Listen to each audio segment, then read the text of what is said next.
Halo semuanya, di sini saya akan menjelaskan mengenai salah satu materi ekonomi terkait bank, mulai dari pengertian bank, fungsi dan tujuan bank, jenis-jenis bank, sampai produk layanan bank.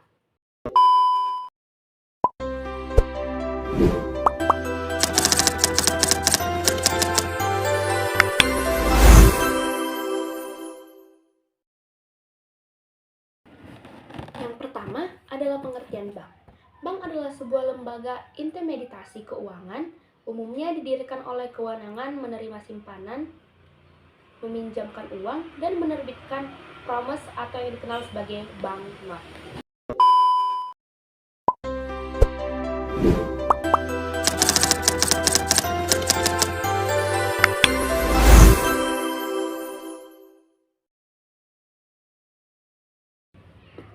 Selanjutnya adalah fungsi dan tujuan bank.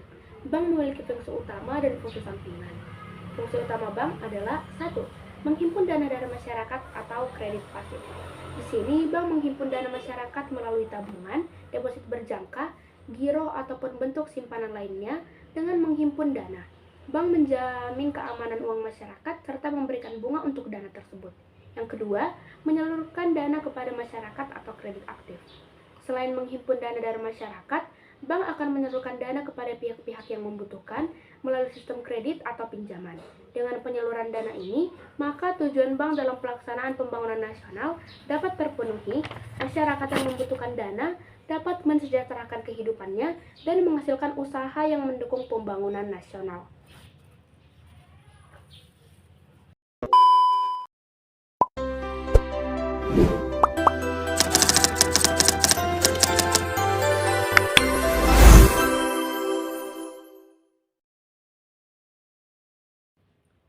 Selanjutnya adalah jenis-jenis bank.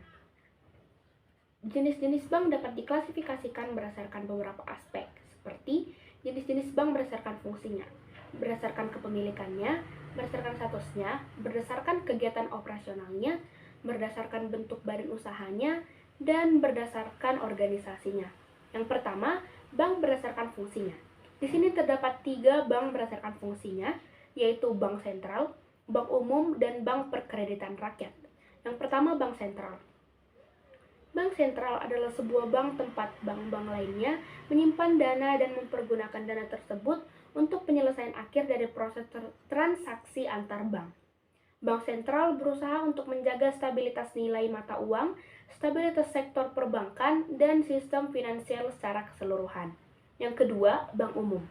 Bank umum adalah bank yang melaksanakan kegiatan usaha secara konvensional atau berdasarkan prinsip syariah yang dalam kegiatannya memberikan jasa dalam lalu lintas pembayaran. Definisi lainnya yaitu lembaga yang menghimpun dana dari masyarakat dan menyalurkan kembali kepada masyarakat serta memberikan seluruh layanan perbankan dalam lalu lintas pembayaran. Sifat jasa yang diberikan adalah umum dalam arti dapat memberikan seluruh jasa perbankan yang ada. Nah, yang ketiga adalah BPR.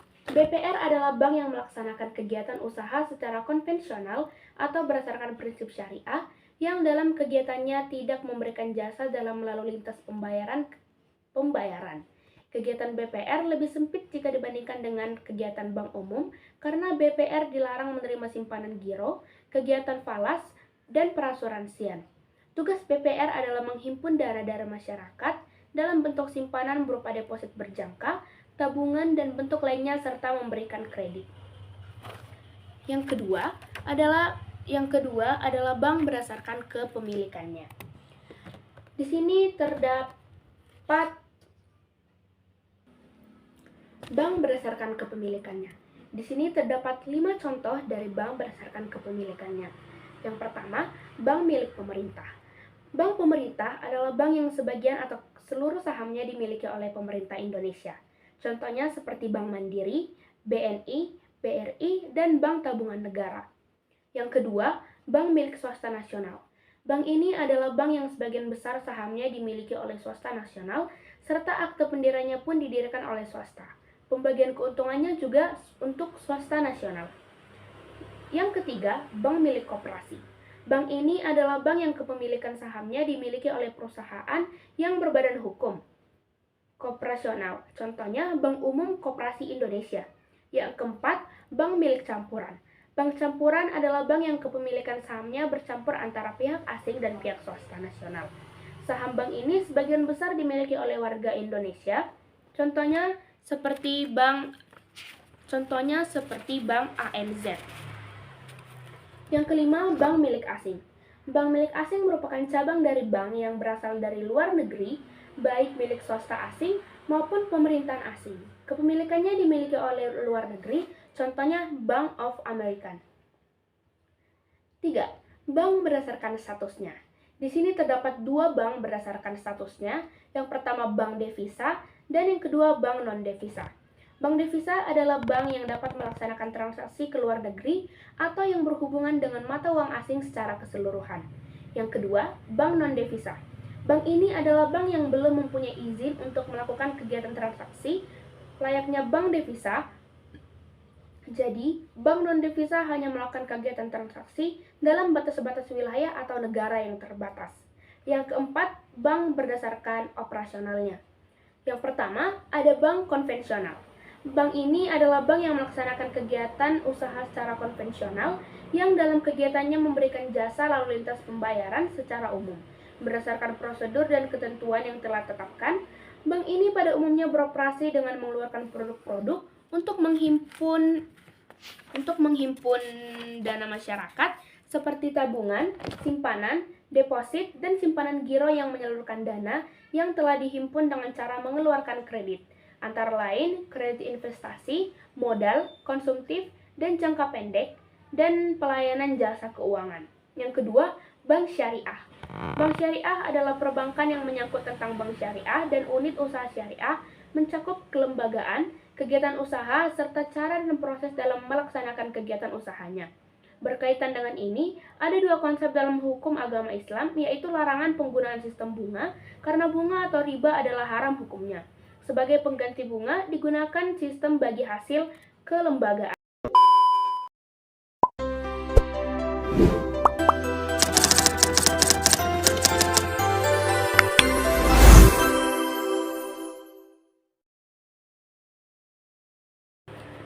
Nah, dan yang terakhir adalah produk dan layanan bank.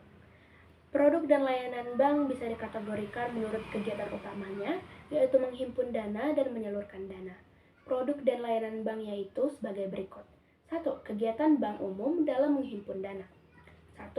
Simpanan giro. Simpanan giro adalah simpanan pada bank yang penarikannya dapat dilakukan dengan menggunakan cek biliet giro, sarana perintah pembayaran lainnya, atau dengan pemindah bukuan.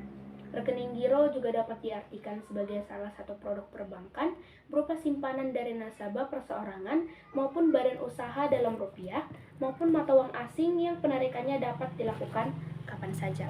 Yang kedua, simpanan tabungan. Simpanan tabungan adalah simpanan pada bank yang penarikannya sesuai dengan persyaratan bank dapat melalui anjuran tunai mandiri atau ATM, buku tabungan kwitansi, dan slip penarikan. Yang ketiga, simpanan deposit. Simpanan deposit adalah simpanan yang memiliki jangka waktu tertentu. Penarikan simpanan ini bisa dilakukan sesuai jangka waktu tertentu. Umumnya mempunyai jangka waktu mulai dari 1, 2, 3, 6, dan 12 sampai dengan 24 bulan. Yang keempat, menyalurkan dana. Jasa bank lainnya adalah kegiatan menyalurkan dana. Jasa bank lainnya adalah kegiatan menyalurkan dana. Kegiatan penyaluran dana tersebut dilakukan bank melalui pemberian pinjaman. Pemberian pinjaman ini di masyarakat dikenal dengan nama kredit.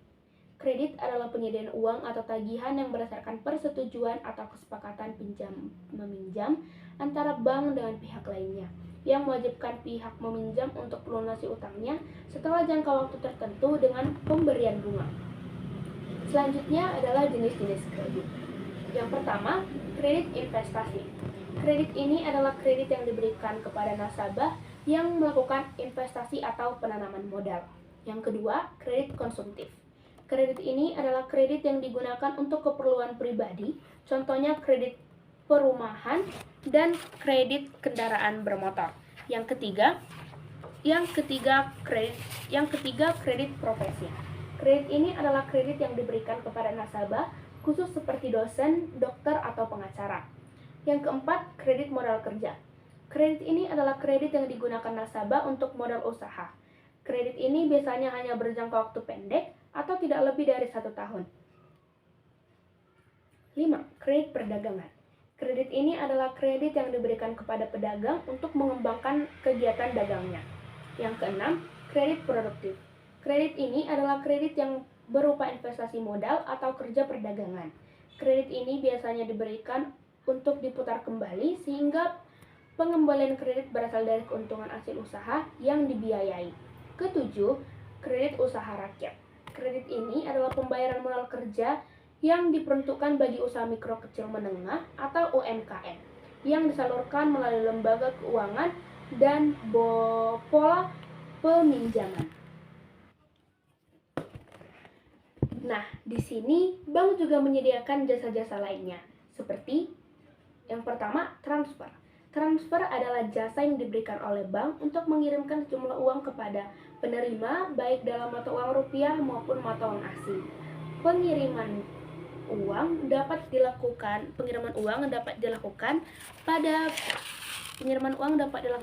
pada bank yang sama atau pada bank yang berlainan. Pengiriman juga bisa dilakukan dengan jumlah dalam kota luar atau luar negeri.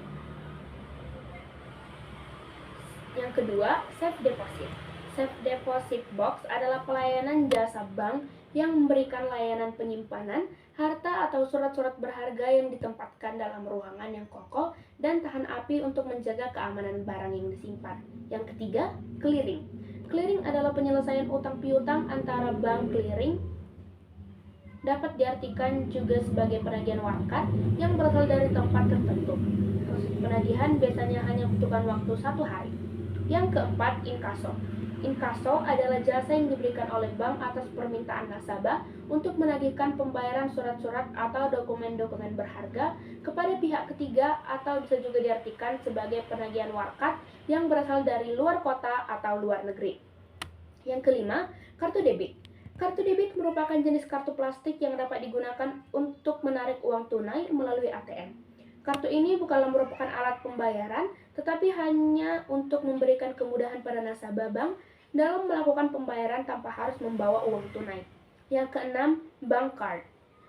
Bank card atau kartu kredit merupakan alat pembayaran dengan cara kredit yang dimana seorang dapat melakukan transaksi pembayaran tanpa menggunakan uang cash. Nasabah yang menggunakan jasa layanan ini harus membayar dengan mencicil sejumlah minimum tertentu dari total transaksi. Yang keempat, banknotes.